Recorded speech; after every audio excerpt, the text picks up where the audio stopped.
Mechanical energy. Now, mechanical energy we break down into two forms. We break it down into kinetic,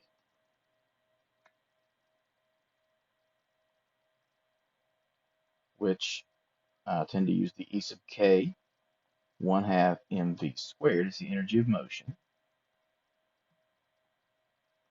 and then gravitational potential,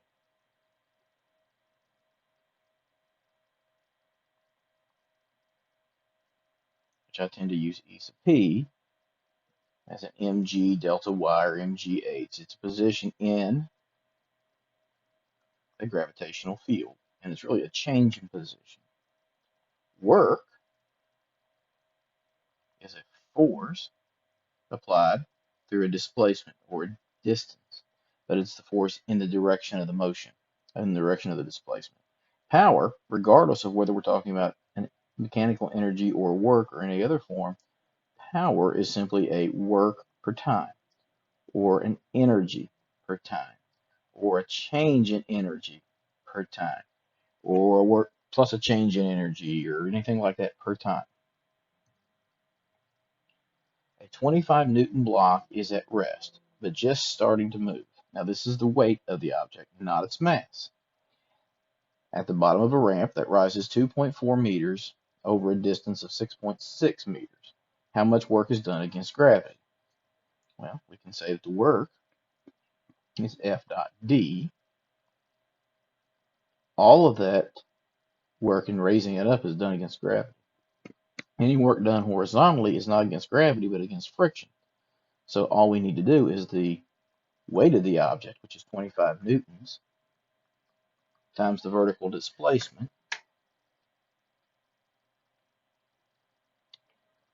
which gives us 60 Newton meters, or 60 joules of work. If the coefficient of friction, kinetic friction, is 0.38, how much work is done against friction? Well, the force of friction is mu sub k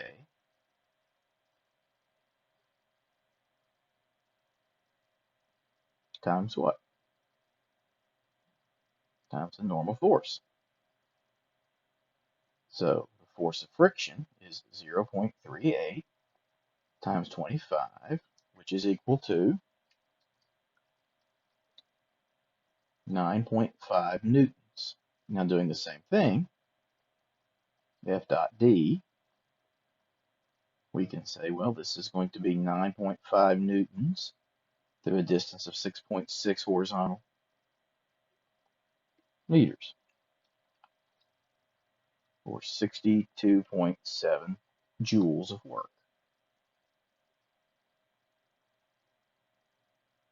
A 75 kilogram person moves down the ski slope at 12.25 meters per second. What is their kinetic energy? E sub k is 1/2 mv squared. 1/2 75 times 12.25 squared. A 150 kilogram bicycle and rider travel at a constant 1.95 meters per second with an average force of 65 newtons. What power does the rider generate? Well, so we know mass, we know velocity. What else do we need to find the power? Well, we know that the acceleration is 0. So all of the work being done is being done against friction. Well, we really don't need to know the mass. What we need is simply the force times the distance divided by time. So we can say that power is simply a force times a velocity. So in this case, it's 65 times 1.95.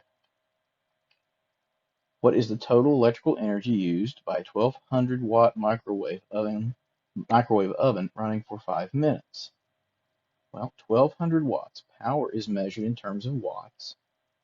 So we have 1200 joules per second times 5 minutes times 60 seconds for 1 minute.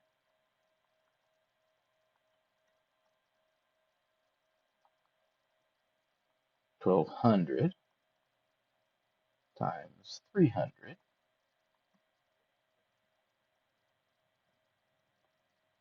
360,000 joules.